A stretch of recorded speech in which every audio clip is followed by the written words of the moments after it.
খিচুড়ি রান্না করা হয়েছে ওনাদের জন্য।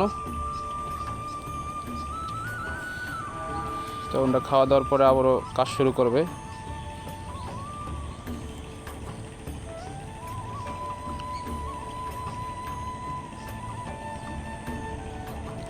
যে ক্ষেত্রে হালকা ভিজা ভিজা আছে, ভিজা ক্ষেতের ভিতরেই রসুনগুলো লাগাতে হয়।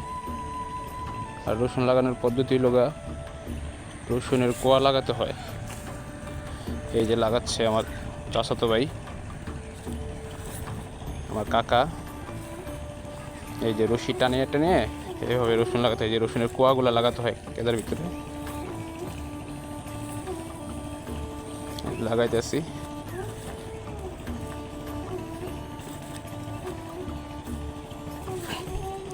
এভাবে লাগালে কি হয়, ফলন বেশি